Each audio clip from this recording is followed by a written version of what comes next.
It starts with the raindrop. We'll take a look at how to prevent and control erosion.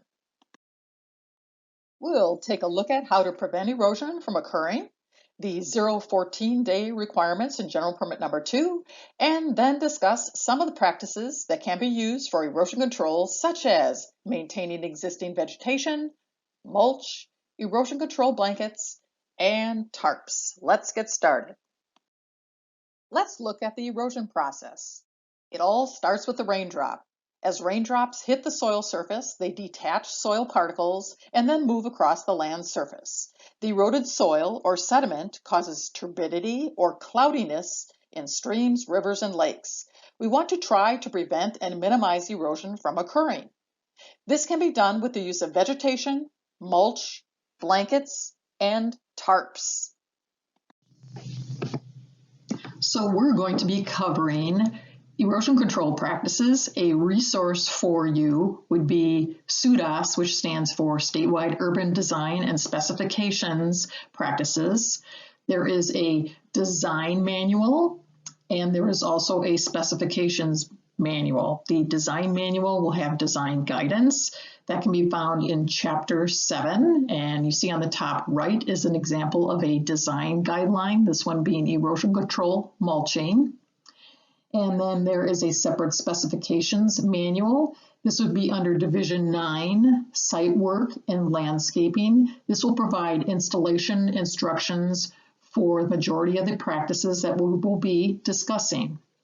It is important to note that many cities in Iowa have adopted these design guidelines and specifications, and that they be followed on local projects. Shown is the link, the web address to the SUDAS website. Connecting erosion control to the 0-14-day requirements that are in the state's General Permit Number 2, what does it mean? If there is not soil disturbance for 14 days, there must be immediate erosion control protection, including during the winter. Erosion control practices are used to achieve this requirement. The way to do this is to disturb the least amount of soil at a time, stabilize it, close it up, mulch, seed, or sod to provide ground cover. Let's look a little closer at each of the erosion control practices. The cheapest erosion control is to keep as much existing vegetation as possible. This vegetation can act as a vegetative filter. This will save time and money. You don't want to leave exposed soils. Mulch is another practice for erosion control. Straw is the most commonly used mulch. It must be crimped in using a crimper or the wind may blow it away. Tackifiers or glues can be sprayed on the straw mulch to keep it in place. Make sure there is adequate cover. Shown is an example of straw mulch being crimped in place, and also shown as an example of a tackifier.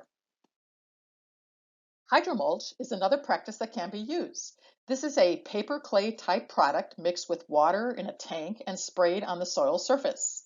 It can be green or tan colored. On steeper slopes, bonded fiber matrix can be used, which contains synthetic fibers and is very durable.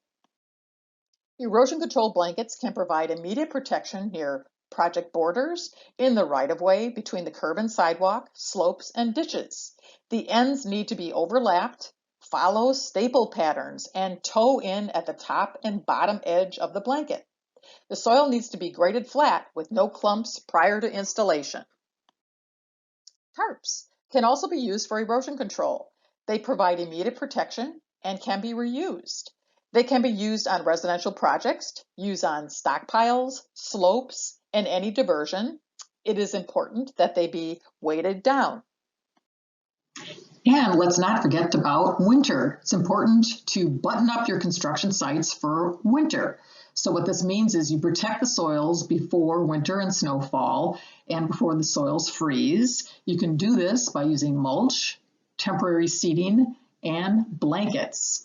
If there is snow, controls are still needed. You still have to follow the 0-14-day requirements.